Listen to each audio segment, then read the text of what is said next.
Now and then. Celebrating Kathy Milson. Now and then. Let me just say I'm proud of each and every one of you who stood right here and spoke from your heart. God bless you.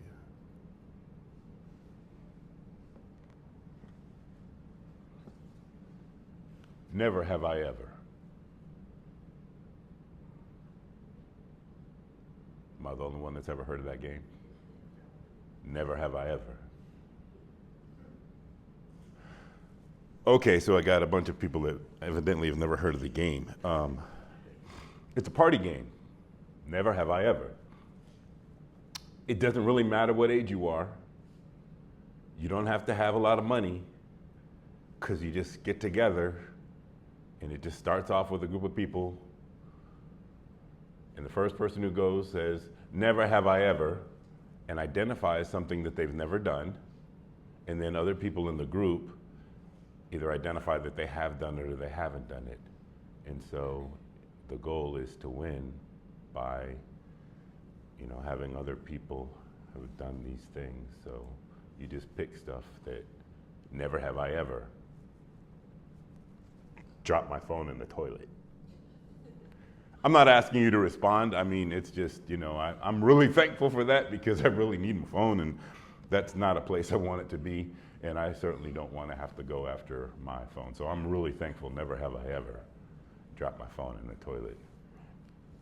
We don't have time to go around and play and see who else has or has not dropped their phone in a toilet. Never have I ever eaten menudo or chitlins and liked it. I'm not telling you what to like or what not to like. I'm not saying I've never had them. I said I've never eaten them and liked it.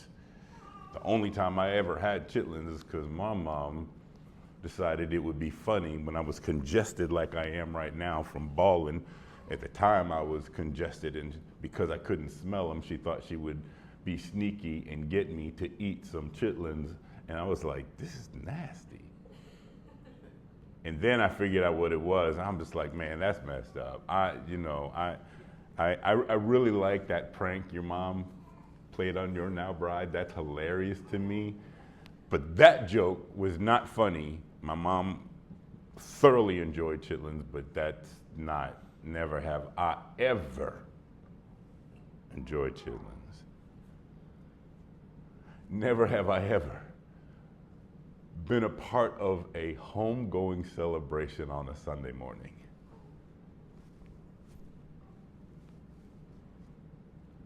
Well, here we are.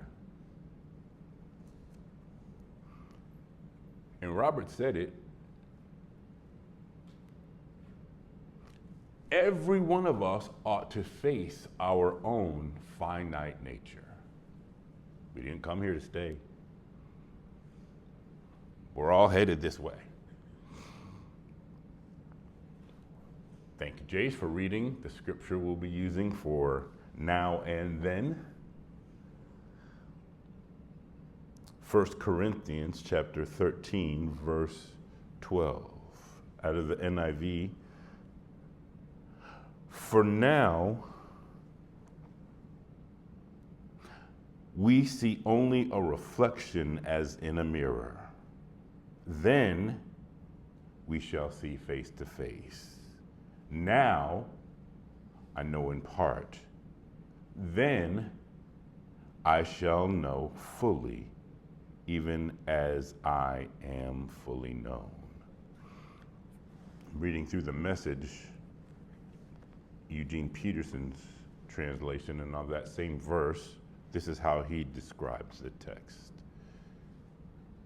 We don't yet see things clearly.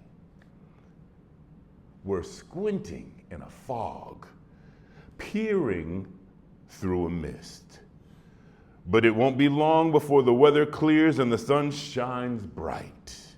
We'll see it all then. See it all as clearly as God sees us. knowing him directly, just as he knows us.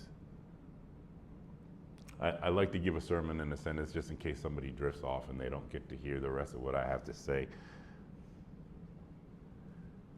Love lasts longer than life.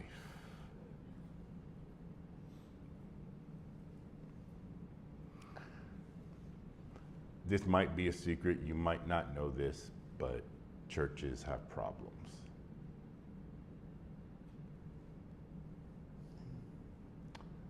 And nobody brought it up today, really, but so do families. Nobody's perfect. If you see a perfect church, don't join it because you'll mess it up.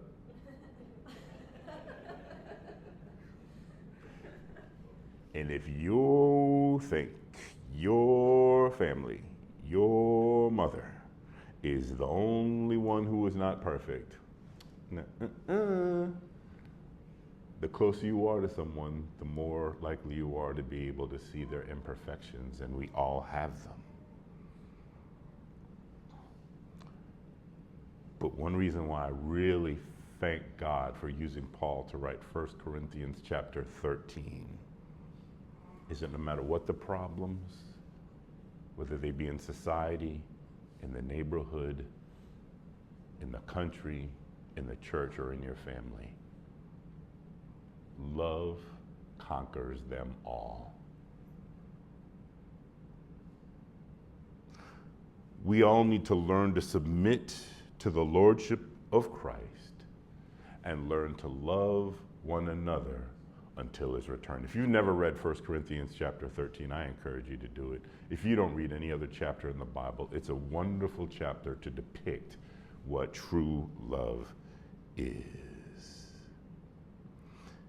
If I were to sum up all of 1 Corinthians, chapter 15, verse 58, in the King James says, "Therefore, my beloved brethren, be ye steadfast, unmovable, always abounding in the work of the Lord. For as much as ye know that your labor is not in vain in the Lord." That's good news.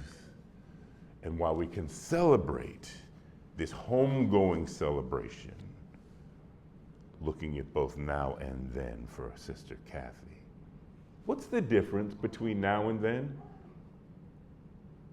Number one, now the mirror mars what we see.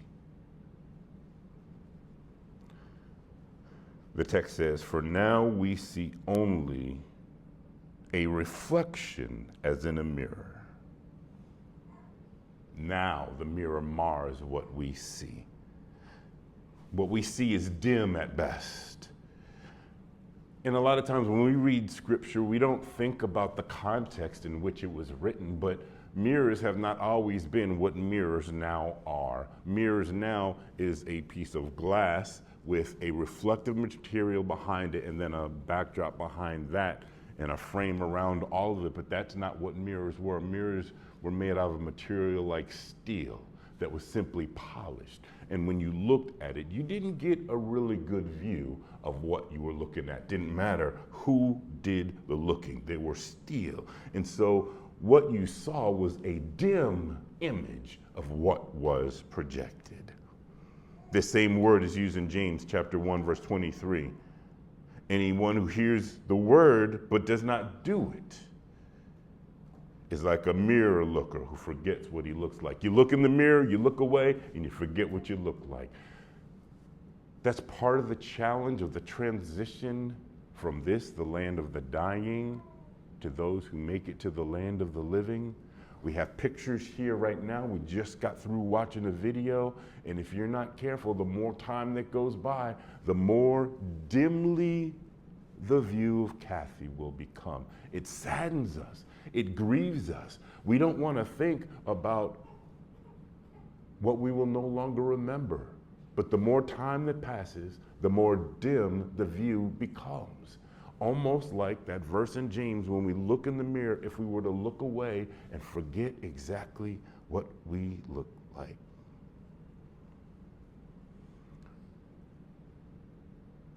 Kathy is not here.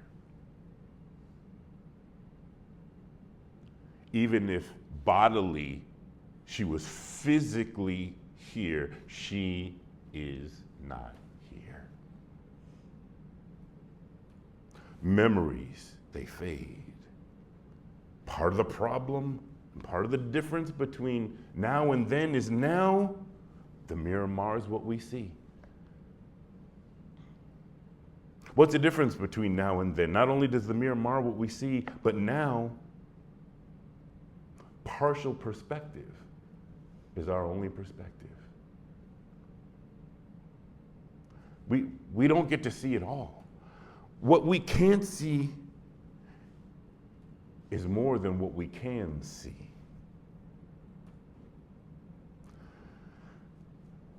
All of these pictures, that video, and even when you were present with your mom, with your grandmother, with your sister, you only see a partial perspective, but that's the only perspective that we've got. Even if we were to look at ourselves in a mirror, we're not seeing all of what we are. We only have a partial perspective. Whether we're looking at someone we think we know, or we're looking at ourselves, our perspective is partial at best. That's how it is right now. This word is used also in John chapter 21 and 6, when the disciples had gone out in a boat, fished all night long, and then Jesus saw them and was like, "Did you catch anything?" And they're like, "We don't have anything." They caught nothing. But he told them to cast their net on the right side of the boat, not the whole boat. It wasn't the whole boat that was just a part of the boat. And when they cast their nets on the right side, they got a catch that was more than they could ever value. If we're stuck worrying about what we don't have, Kathy's not here. If we're stuck worrying about what we no longer recognize, we think we see someone when we see them, but we're only seeing a part of them. And often it's not even the best part. When Jesus encounters us, he has something greater for us to see. When he told them to cast their net and they couldn't even catch everything that was offered, that's what really seeing has to offer. How God originally made us. Kathy and all the rest of us have so much more to offer than what we can see right here and right now. We think we know what it looks like when we love somebody and they're close to us, but we see so many flaws and so many problems. We don't see how God made them and how they're truly intended to be. We think we recognize it and we think we get it, but our view is partial at best. Kathy only showed us a part of herself, and not even the best part. What's the difference between now and then? The mirror mars what we see now. What's the difference between now and then? Now we only have a partial perspective. But now and then we'll get to see face to face and fully know. Then it says, "Then I shall know fully, even as I am fully known." Then, face to face, no diminishment, no looking in the mirror, no only seeing a part, no only having a little bit, what we think is good, but not even the absolute best part. Then we'll be able to see how we were really intended to be seen. Then, like in Acts chapter 6, verse 15, when Stephen was in the act of about to be stoned, he looked like he was glowing and his face shone. Then we'll be able to see how we were intended to be able to see. Then we'll be able to see him face to face. One day, we'll be able to truly see Mama like God made her. One day, we'll be able to truly see Grandma, not in the marred view that we see in the mirror, not in the partial perspective that we saw while she was here, but face to face and fully known. When they will be able to see mama, no dementia, no difficulty walking, no issues, no pain, no problems. One day we'll be able to see Jesus face to face. She wasn't the first to die. She's not going to be the last. Jesus died, but he was buried, and he was raised again on the third day. He took the sting out of death. And so while we might miss her in this moment, the best is yet to come. Jesus was raised again on the third day. And if we have hope in him being raised, we have hope that we can be raised and see our loved ones again.